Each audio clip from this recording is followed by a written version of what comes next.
الحمدللہ رب العالمین والصلاة والسلام علی رسولہ الکریم وعلی آلہ واصحابہ اجمعین الی یوم الدین۔ آج میں سمجھتا ہوں کہ لکھنؤ شہر میں یہ ایک تاریخی لمحہ ہے۔ ہمارا اتحاد، ہمارا عزم، ہمارا حوصلہ یہی ظلم کے خلاف سب سے طاقتور ہتھیار ہے۔ اس ہتھیار کی دھار جتنی تیز ہوگی، جتنا ہم گلی گلی اور گاؤں گاؤں اس فضا کو پہنچانے میں کامیاب ہوں گے، انشاءاللہ یہ لڑائی اتنی ہی مضبوط ہوگی اور ظلم کا خاتمہ اتنا ہی قریب ہوگا۔ ملک کے حالات کیا ہیں، اس پر بہت تفصیل سے باتیں آئی ہیں، مجھے کچھ اور نہیں کہنا ہے۔ مجھے بس یہ بات کہنی ہے، میں نے گوہاٹی میں بھی، احمد آباد میں بھی یہ بات کہی تھی کہ یہ جو حالات ہیں کہ ملک کے لوگوں کے درمیان آپس میں نفرت پھیلانے کی کوشش، ہیٹ اسپیچز، سیاست دانوں کے ذریعے نفرت کا پرچار، بلکہ نفرت کو سیاسی کامیابی کی بنیاد بنانا، میں نے وہاں کہا تھا کہ یہ ایک سویلائزیشنل سوسائٹ کی علامتیں ہیں، تہذیبی خودکشی کی علامتیں ہیں۔ یہ اس بات کی علامت ہے کہ پورا سماج خودکشی کی طرف بڑھ رہا ہے۔ یہ میری آپ کی ذمہ داری ہے کہ اس ملک کو، یہاں کے سویلائزیشن کو، یہاں کے سماج کو اس خودکشی سے ہم روکیں۔ اگر آپ کے شہر میں یا گومتی ندی میں کوئی خودکشی کے لیے آتا ہے، چھلانگ لگاتا ہے، تو آپ کیا کرتے ہیں؟ آپ خاموش نہیں بیٹھتے، آپ آگے بڑھ کر اسے روکتے ہیں۔ میں اس کے خلاصے کے طور پر 4 پوائنٹس رکھنا چاہتا ہوں بہت ہی اختصار کے ساتھ۔ محترم دوستو، سب سے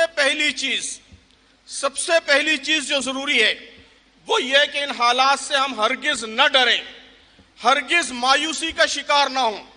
یقین مانیے، ایسے حالات میں اہل ایمان کے لیے، مسلمانوں کے لیے سب سے بڑا دشمن اگر کوئی ہو سکتا ہے تو وہ مایوسی ہے، وہ ڈر ہے، خوف ہے۔ قرآن مجید کہتا ہے کہ انما ذالکم الشیطان یخوف اولیاء، یہ شیطان ہے جو تمہیں اپنے دوستوں سے ڈراتا ہے۔ فلا تخافوہم وخافونی ان کنتم مؤمنین، ان سے مت ڈرو، مجھ سے ڈرو اگر تم مومن ہو۔ تو اہل ایمان دنیا کی کسی طاقت سے نہیں ڈرتا، وہ سخت سے سخت حالات میں بھی مایوس نہیں ہوتا، حوصلہ نہیں ہارتا۔ تو اپنے نوجوانوں کے اندر ہمت پیدا کیجئے، مایوسی ختم کیجئے۔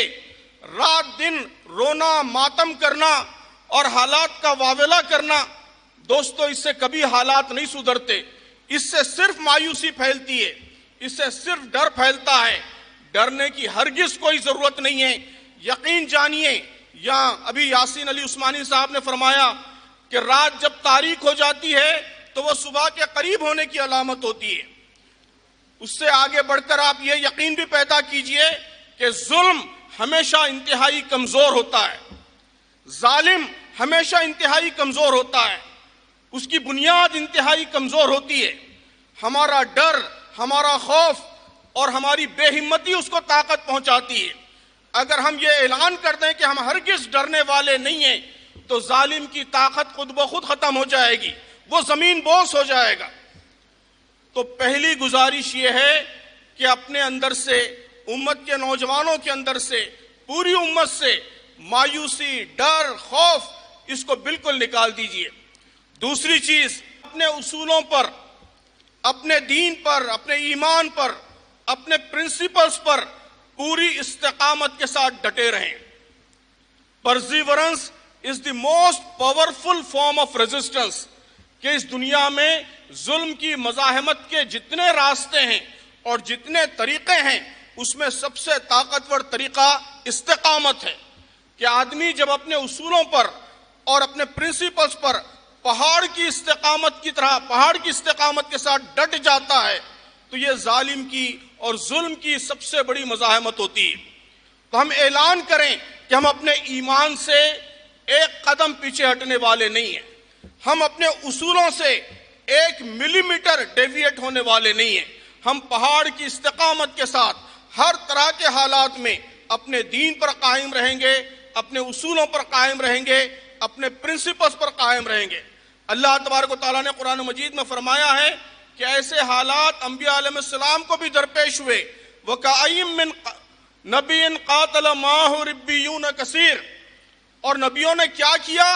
اللہ تعالیٰ نے فرمایا کہ فَمَا وَهَنُوا بِمَا أَصَابَهُمْ فِي سَبِيلِ اللَّهِ، کہ ان کو اللہ کی راہ میں جو مصیبتیں آئیں اس کے مقابلے میں انہوں نے کبھی وہن کا مظاہرہ نہیں کیا، کبھی بے ہمتی کا مظاہرہ نہیں کیا، مستقانو، اور سرنڈر نہیں ہوئے، مداحنت کے شکار نہیں ہوئے، اپنے آپ کو سرنڈر نہیں کیا، اور فرمایا کہ اللہ تبارک و تعالی ڈٹے رہنے والوں کو، ثابت قدمی کا مظاہرہ کرنے والوں کو پسند کرتا ہے۔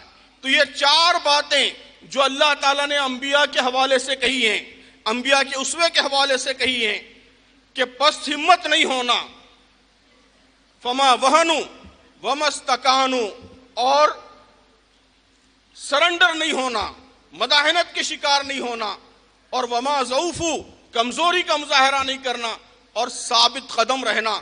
یہی موجودہ حالات میں ہمارے لیے اصل قرآنی نسخہ ہے، قرآن کی بتائی ہوئی شارع ہے جس پر ہمیں پوری استقامت کے ساتھ ڈٹے رہنا ہے۔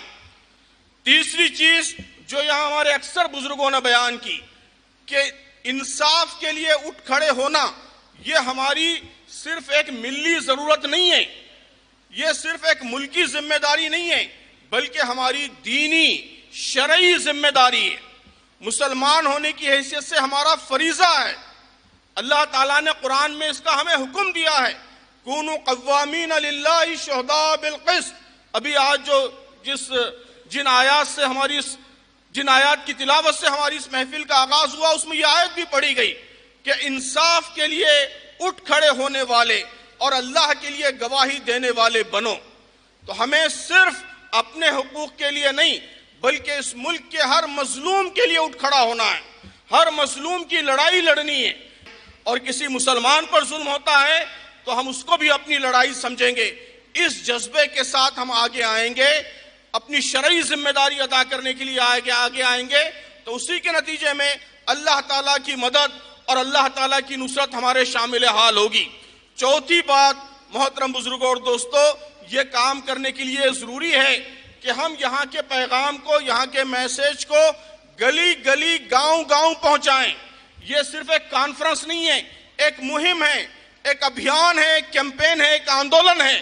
اسے ایک آندولن بنائیے، یہاں سے اٹھ کر اس میسیج کو لکھنؤ کی ایک ایک کالونی تک لے کر جائیے، آپ رائے بریلی لے کر جائیے، آپ میرٹھ لے کر جائیے، الہ آباد لے کر جائیے، بنارس لے کر جائیے۔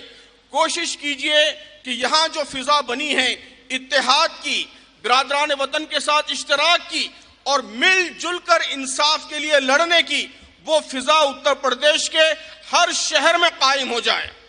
یہ کام آپ کو کرنا ہے، اور میری گزارش ہے، اپیل ہے کہ آپ اس پروگرام کو یہاں ختم مت کیجئے، بلکہ اس عزم کے ساتھ اٹھئے کہ اس پیغام کو اور اس آندولن کو آپ پورے اتر پردیش میں پھیلا دیں گے۔ آپ سب کریں گے یہ کام؟ کیا یہ پیغام، یہ آندولن اتر پردیش کے ہر شہر میں پہنچے گا؟ پہنچائیے، اسی سے تبدیلی آئے گی، اسی سے ظلم ختم ہوگا، اسی سے عدل قائم ہوگا۔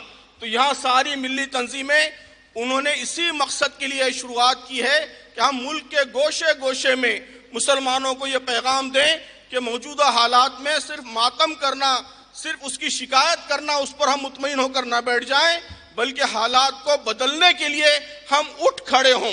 انشاءاللہ ہم سب آپ کے ساتھ ہیں، اور ہم سب مل کر اس ملک کو ایک مثالی ملک بنائیں گے، اس لیے کہ یہ ہماری شہری ذمہ داری بھی ہے اور یہ ہماری دینی، مذہبی، اسلامی ذمہ داری بھی ہے۔